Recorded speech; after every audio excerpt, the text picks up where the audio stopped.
Selamat datang saudara-saudari. Hari ini kita mau mendengar Jeremiah babak ke-51.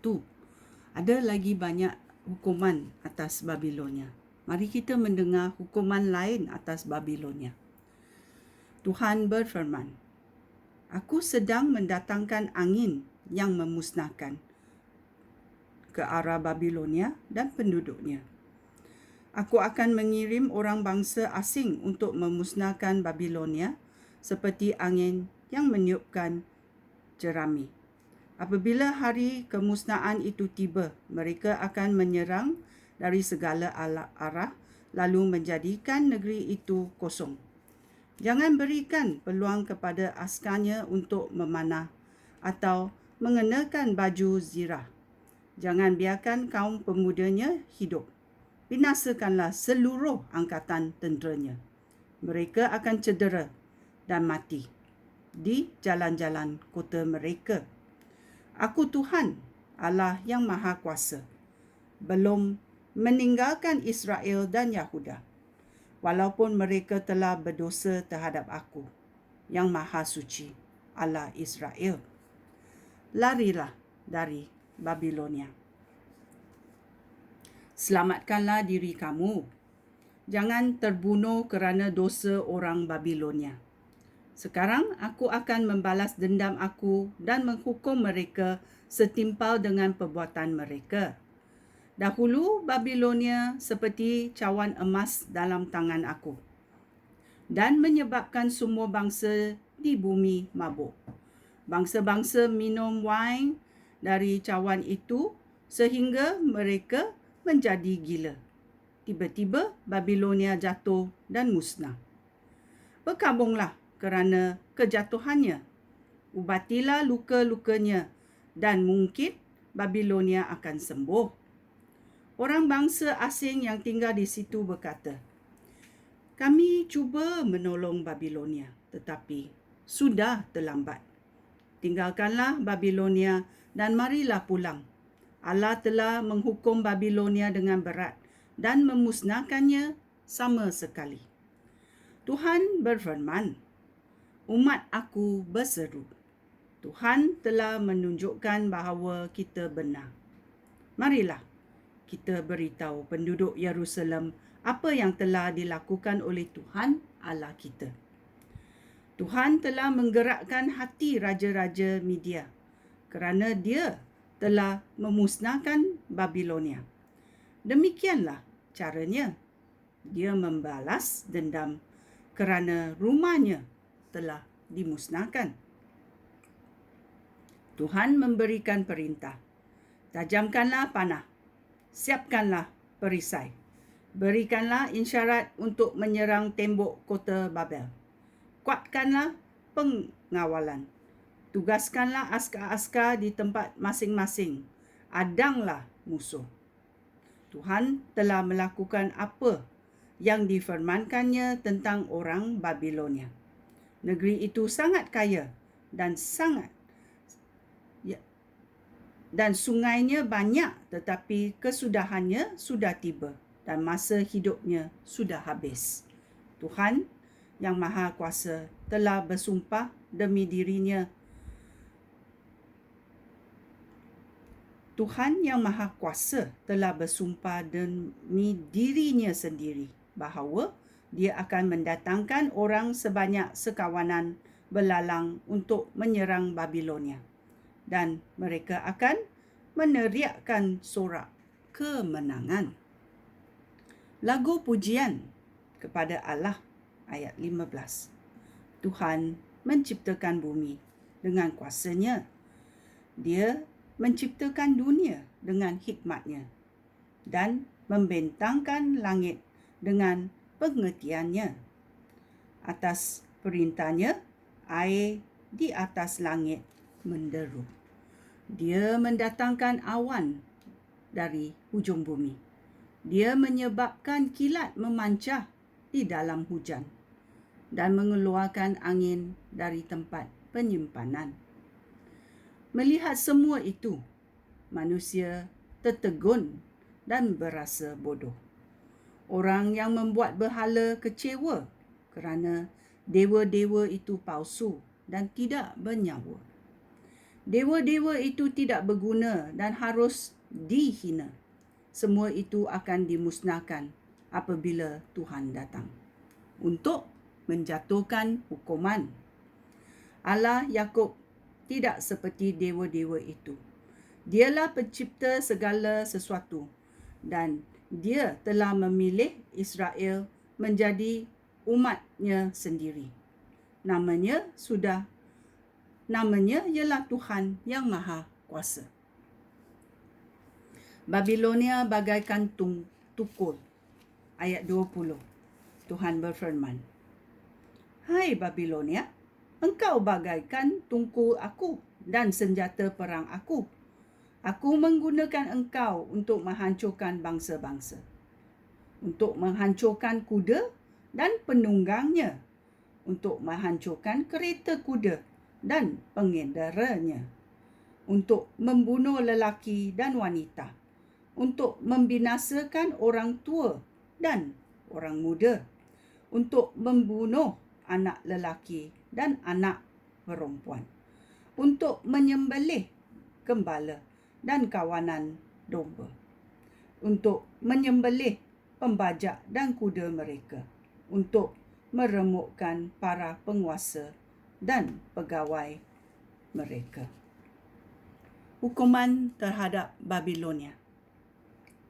Tuhan berfirman dalam ayat 24, "Engkau akan melihat aku membalas Babilonia dan penduduknya bagi segala kejahatan yang dilakukan mereka terhadap Yerusalem.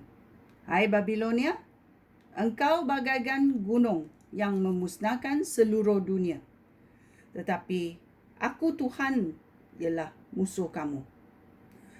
Aku akan mengacungkan tangan untuk meratakan engkau dan membiarkan engkau terbakar sehingga menjadi abu.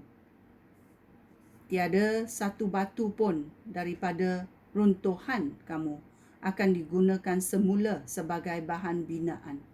Engkau akan menjadi seperti gurun selama-lamanya. Aku Tuhan telah berfirman. Berikanlah tanda untuk berperang. Tiuplah trompet supaya didengar oleh bangsa-bangsa. Siapkanlah bangsa-bangsa untuk berperang dengan Babilonia. Suruhlah kerajaan Ararat, Mini dan Askenaz berperang. Lantikkanlah seorang pegawai tentera untuk memimpin serangan itu. Kerahkanlah kuda yang sebanyak kawanan belalang. Siapkanlah bangsa-bangsa untuk berperang dengan Babilonia. Pergilah, raja-raja Media, para pemimpin dan pegawai tentera mereka, dan juga tentera semua negeri di bawah jajahan mereka. Bumi bergoncang dan bergoyang kerana Tuhan sedang melaksanakan rancangannya untuk menjadikan Babilonia gurun, tempat yang tidak didiami manusia. Askar-askar Babilonia tidak lagi berperang. Mereka telah hilang keberanian dan sedang bersembunyi di dalam kubu-kubu. Mereka takut seperti perempuan. Pintu gerbang kota telah dirobohkan dan rumah-rumah terbakar. Para utusan menyusul untuk memberitahu Raja Babilonia bahawa kotanya telah ditembusi dari setiap penjuru. Musuh telah merebut tempat menyeberangan sungai dan membakar kubu-kubu pertahanan.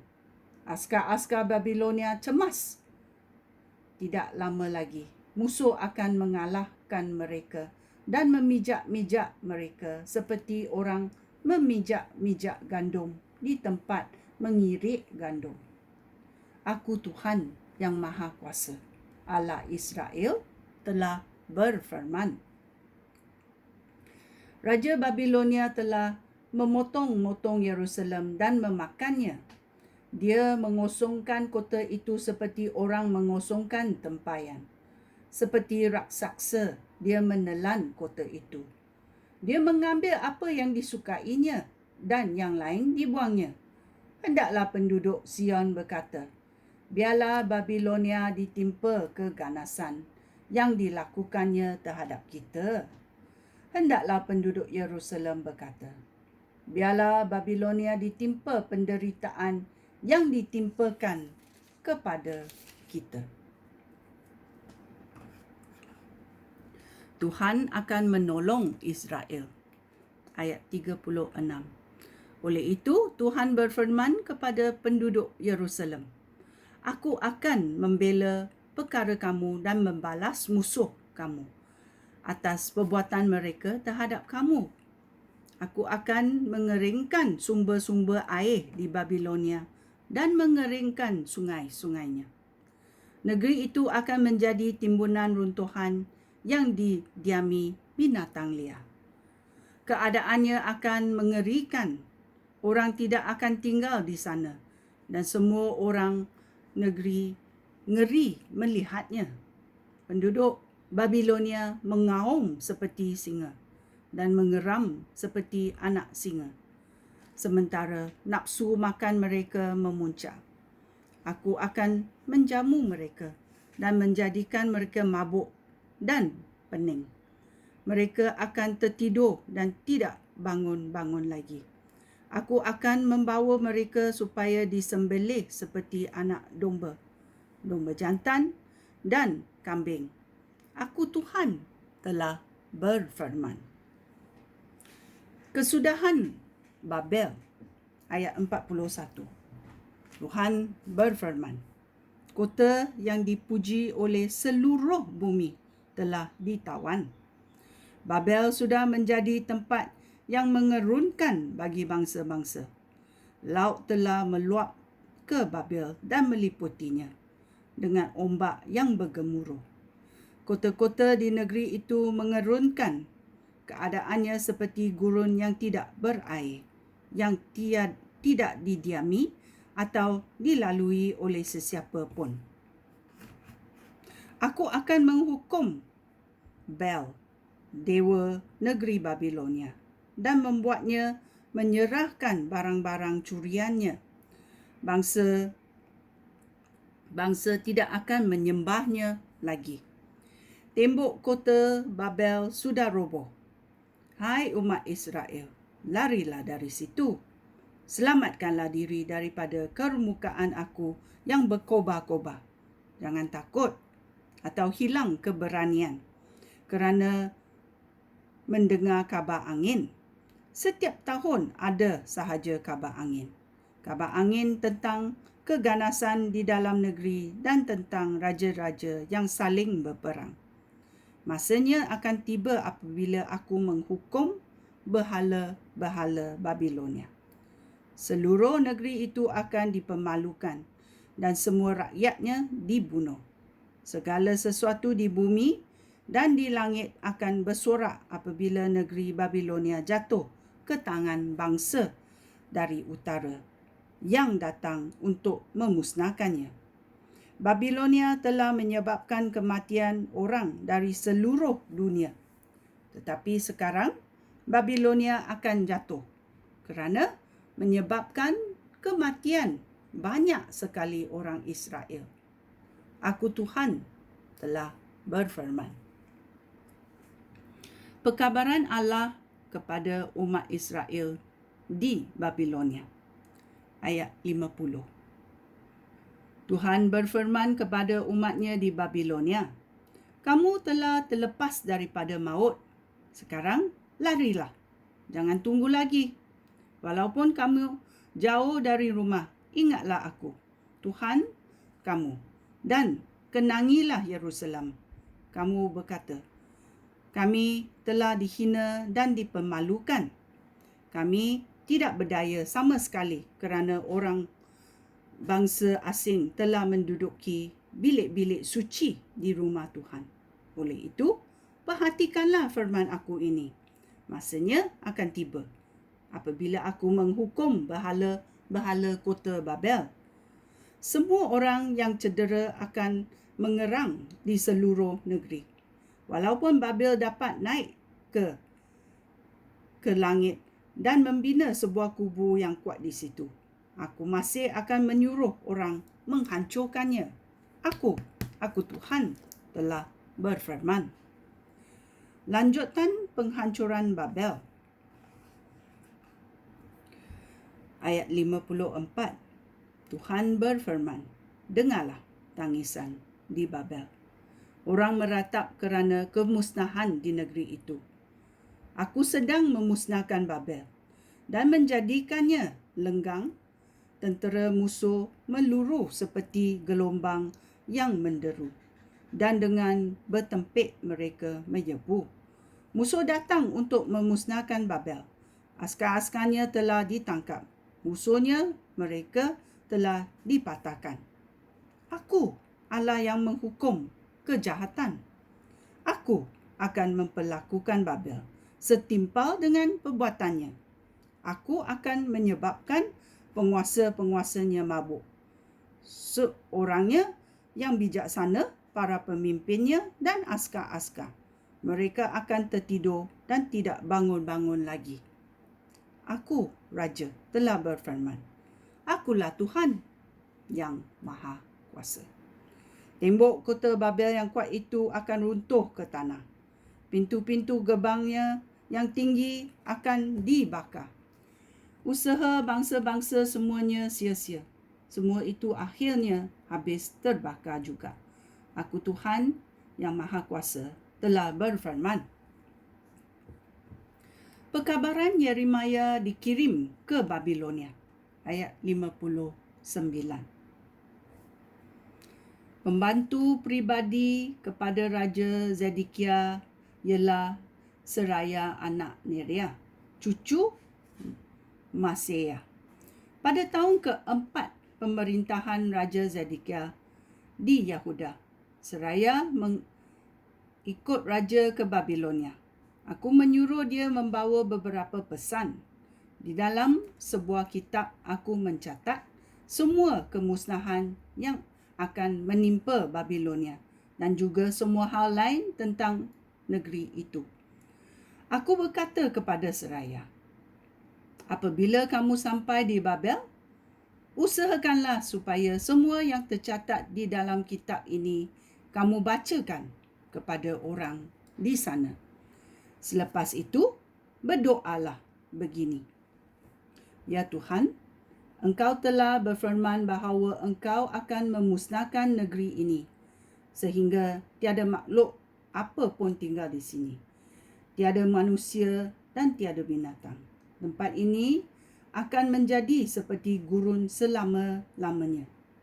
Hai Seraya, setelah kamu selesai membacakan isi kitab ini kepada mereka, ikatkanlah kitab ini pada sebuah batu, lalu limpahkanlah kedua-duanya ke dalam sungai Efrat.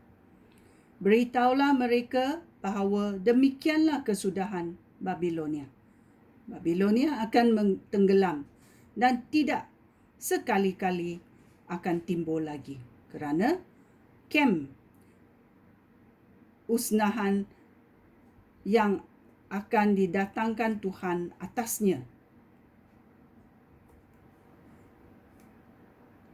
Babilonia akan tenggelam dan tidak sekali-kali akan timbul lagi kerana kemusnahan yang akan didatangkan Tuhan atasnya. Kata-kata Yeremia berakhir di sini. Ya, ini adalah akibat kota Babel. Kemusnahannya akan berlaku kerana sudah difirmankan oleh Tuhan melalui Yeremia. Sekian, terima kasih. Shalom.